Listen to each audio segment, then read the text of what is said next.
Guys, and welcome to today's edition of the London Session Open. Today is June 24, 2020, and it's 10 minutes until 10 a.m. in London. And over the next 10 minutes, I'm going to give you guys a brief overview of what's happening in the markets and try to understand the moves that we're seeing. It's primarily going to be technical analysis with a bit of macro fundamentals.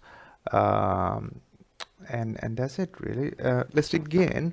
So we're going to cover things like the EURUSD, pound dollar, dollar yen. And we're also going to cover gold and crude oil prices, the German DAX, and the Dow Jones. If you are watching this in the chat box, if you're a subscriber, you probably receive that notification. So if you have questions, you could just put them in the chat box. If you're missing out on this thing, just make sure you subscribe to the channel and then press on that bell button, and you'll get a notification on your phone. If you have the app on there, you'll get that notification. All right, let's begin. Let's begin with the fun stuff. Well, fun if you're on the right side of things. So we talked about this earlier in the week, and it's gold, right? We talked about it for quite some time. In fact, we said several things. I said you could buy here, and if you want to keep it, you can keep it for quite a significant move from the lows all the way up to targets. So we're looking at some 8%, 10% return at that point. But then I said, if you're not in the market, then a break to this level here, the May 20th high, and this level here, the May 18th high is interesting. I can tell you what I did. So I bought a bit already down here at 1747. Then I bought a bit yesterday as well at 1769.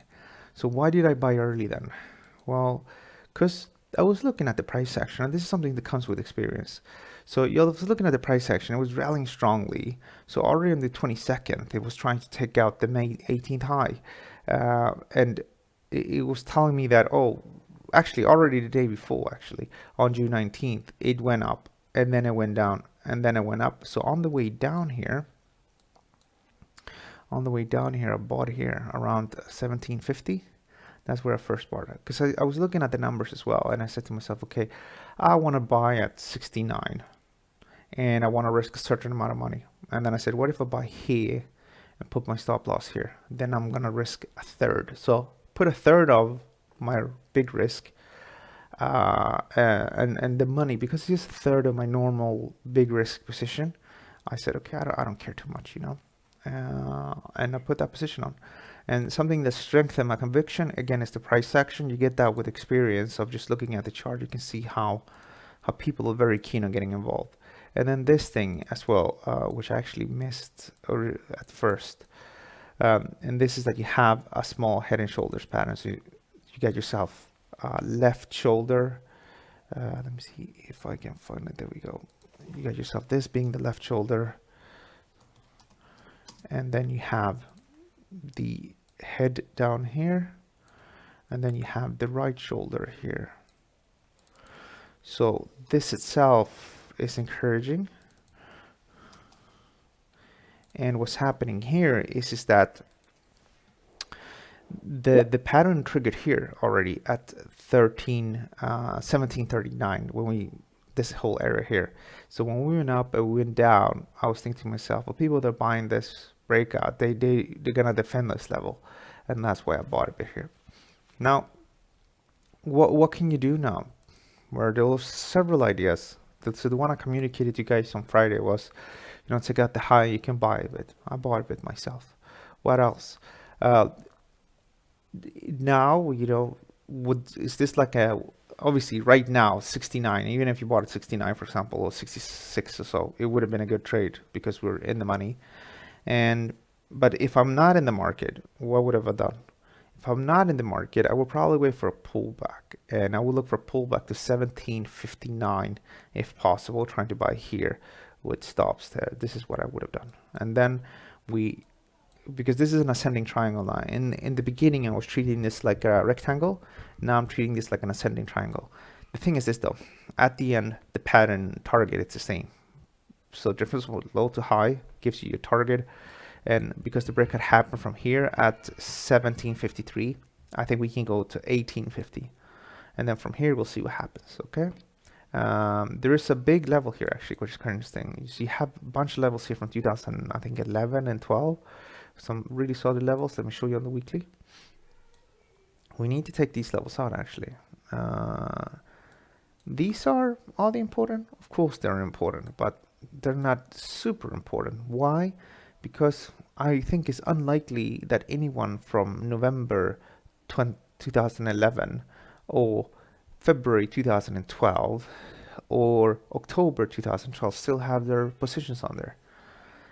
If it was a recent level, then it would have been more important because stop loss orders would have been just placed on the other side here. But we keep an eye on this. I'm gonna just stick with my view. I don't pay too much attention to them, but it is important levels. Has some psychological impact because when and if we take out these levels, the next high is the all-time high at 1,902, and then we'll see what happens. I don't think it's gonna go in a straight line, but if we trade all the way up there, the market can really go crazy. What's talking against the price of gold, and what is sort of challenging this whole view? Well, retail investors are long. This is such a well communicated trade, and retail investors are long. I was looking at some brokers, like 70% of the clients are long. If you look at some other brokers as well, with share positioning, it's the same view there. And the average retail investor does not tend to win. They tend to get it wrongly. So that is something that is a bit worrying. But if it was just because of sentiment, we wouldn't trade too often. So I continue to be bullish.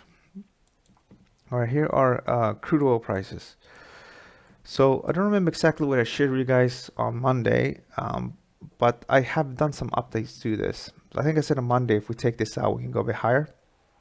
And for now, we are seeing a bit of support. I mean, if you go to the 1 hour, you could, if you wanted to, argue that, all right, we're in a bit of a short-term uptrend above this low here, or this low down here. But for me, where making money is more important than just being in the market all the time. In fact, I try to be away from the market. I just try to trade high quality setups like the breakout in gold. Then these levels don't really interest me too much. I would focus more on the big levels, which is 38.10, and that could probably lift things upwards. What else? German DAX. German DAX. So I did a little update yesterday for an external partner where we talked about this trading sideways and then breaking upwards. We had a bit of that bullish momentum. If you look at the 1 hour, you can see that we are dealing with a rectangle pattern still. So we could potentially, as long as you trade above 12,072, trade upwards. Why did people buy here? People bought because the PMI numbers from the Euro area, the UK, were better than expected. And it's just telling us how quickly we're going back to growth. We're not going back fully where we were. If you check out the update I did on Monday, where I looked at a bunch of data, you can see that we're far from sort of recuperating. And if you look at places like the US, they're going in the wrong direction. In places like, I think it was Arizona, Texas, California. So they might need to close things down. I think in Washington, D.C. now, you need to wear a face covering, which makes perfect sense. And then, so that could be a challenge. And you have places like Brazil as well. They're under some serious pressure. Apparently, I'm not sure if it's true, but we're reading in the media, and apparently the courts of Brazil has ordered the president that he needs to wear face coverings when he's in public. This is so what can we say about the DAX here then? Well, we have those coronavirus crisis, all that flaring up. I prefer trading gold on the back of that. I wouldn't really trust this too much, just a little pattern, but the market is trading sideways, and we did have that little break. So as long as trade above this level, that very short-term push can still work out. My view though, my preference is to wait for something slightly more solid, And we definitely know that this level here is relatively solid, the June 15th low. Then you have a low here from May 29th. Those are the levels I'm watching. And I think realistically, maybe we'll trade into some sort of a descending triangle or like a wedge pattern like this. And I would prefer buying here and then attack the upside. Here's the Dow Jones. So Dow Jones, we were bullish from down here. Market went up, that went fine. And then I want to continue to be bullish, and I'm looking at 25,713. You got support down here. There is a challenge, of course. This is, again, it's conflicting with my macro view and my view on the situation of the virus in the United States. Let's move along here. This is the EURUSD, and the market, because everybody got a bit euphoric yesterday, they sold a bit of dollars. And what I find a bit conflicting, though, is that you have good PMI numbers from the US as well. So maybe that should have canceled things, but it really didn't. And maybe it is because of the virus. But the market is a bit weird, because if we're really heading for another problematic episode in the US, well, last time we had that, the dollar surged. So that is what I would have guessed. Now, from a technical point of view, which is really what I focus on many times, because trying to disentangle what is what. Sorry about that. Trying to disentangle what is what is let me see here. I'm gonna switch off my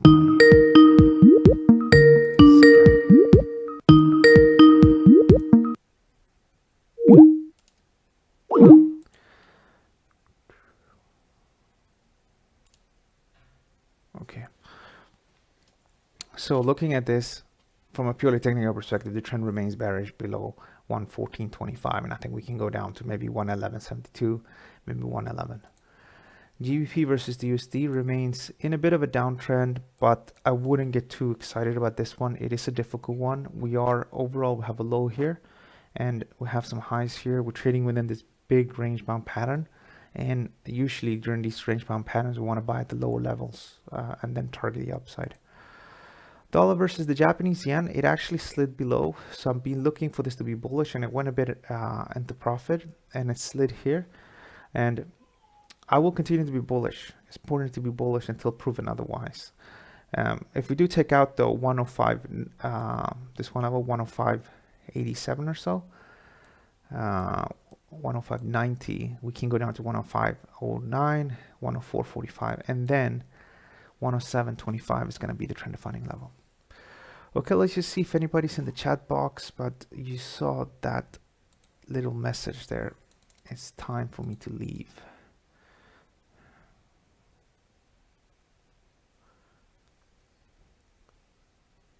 So we have in the chat box, we have True Invention, good morning to you. And we have Buzza the second, good morning to you as well, and Maurizio. Guys, thanks so much for joining me this morning. I'm gonna leave now. I hope things go good with you and your trading. My preference, is gold and some of these stock markets like the Dow Jones. I think from a purely technical perspective, it makes sense. But the only thing I'm holding right now is just gold, because the charts of the US are a bit alarming. Let's see if I can find, I did an article on Investing Cube yesterday where I take a look at gold and I talk about gold and why I think it's going to go upwards. And in that, there's also a chart showing the number of cases in the US. There are some interesting charts out there, and what's interesting with them is that they tell us that the rise in new cases, so this is from that article, you can see that we have new cases moving up here. That rise is not just because of testing, because there's another indicator that tells you roughly amount of positives over total tests. So if you have the same amount of people, say you have 10 people getting the virus every day, and you have 10 tests, well, then that ratio is going to be 1, right? So now if you do 100 tests and you just still have just 10 people per day having that having the virus, then that ratio goes down to 0.1, right? So it's going to be 1/10.